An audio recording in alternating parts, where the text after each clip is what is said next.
పాత సినిమాలకి థియేటర్లో మామూలు గిరాకీ లేదండోయ్. అది కూడా కొత్త సినిమాల బిజినెస్ ని డామినేట్ చేసేంత. ఇక లేటెస్ట్ గా రిలీజ్ అయిన కలేజా ఏకంగా రికార్డులు కొల్లగొట్టేంత. మరి ఇప్పటి వరకు రీ రిలీజ్ అయి థియేటర్లో కనుక వర్షం కురిపించిన ఆ సినిమాలేంటో మనము ఓ లుక్ ఇద్దామా? సినిమాలు స్పాన్ పెంచుకుని రెండేళ్లకు ఒకటిగాని వచ్చే పరిస్థితి లేకుండా పోయింది. దీంతో ఆడియన్స్ ని కూల్ చేసేందుకు పాత సినిమాల్నే మళ్లీ రిలీజ్ చేయడం మొదలుపెట్టారు మేకర్స్. అదే సమయంలో కొత్త సినిమాలు అనుకున్నంతగా ఆడకపోవడంతో పాత సినిమాల్నే మళ్లీ చూడ్డానికి పోటెత్తారు మూవీ లవర్స్. దీంతో ట్రెండ్ ను ఫాలో అవుతూ పాత చిత్రాలను వరుస పెట్టి మళ్లీ విడుదల చేస్తున్నారు. ముఖ్యంగా తెలుగులో ఈ రీ రిలీజ్ ట్రెండ్ బాగా నడుస్తోందని చెప్పాలి. రీసెంట్ గా super star Mahesh Babu, Trivikram Srinivasan combination లో తెరకెక్కిన కలేజా చిత్రం రీ రిలీజ్ అయ్యి ఎలాంటి హంగామా సృష్టించిందో తెలిసిందే. నిజానికి 2010లో విడుదలైన కలేజా బాక్సాఫీస్ వద్ద బొక్కబోర్లా పడింది.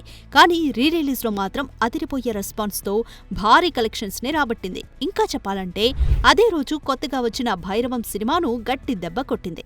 ఇక ఇప్పటి వరకు రీ రిలీజ్ అయిన సినిమాల కలెక్షన్స్ ని చూస్తే కలేజా 10 కోట్లకు పైగా కొల్లగొట్టగా, మురారి 8 కోట్లు, గబ్బర్ సింగ్ 8 కోట్లు, ఖుషి 7 కోట్లు, ఆర్యా 2 6 కోట్లు, సీతమ్మ వాకిట్లో సిరిమల్లె చెట్టు 6 కోట్లు, సలార్ 4 కోట్లతో బాక్సాఫీస్ వద్ద మంచి హిట్స్ నే సొంతం చేసుకున్నాయి. అయితే ఈ సినిమాలు మళ్లీ రిలీజ్ అవ్వడం కొత్త సినిమాల మీద ఎఫెక్ట్ పడుతుందన్న కామెంట్స్ వినిపిస్తున్నాయి. ఏది ఏమైనా ఆల్రెడీ అందరికీ అందుబాటులో ఉన్న సినిమాకి మళ్లీ ఈ రేంజ్ లో వసూళ్లు కురవడం గ్రేట్ అనే చెప్పాలి. For more videos like this, subscribe Big TV channel.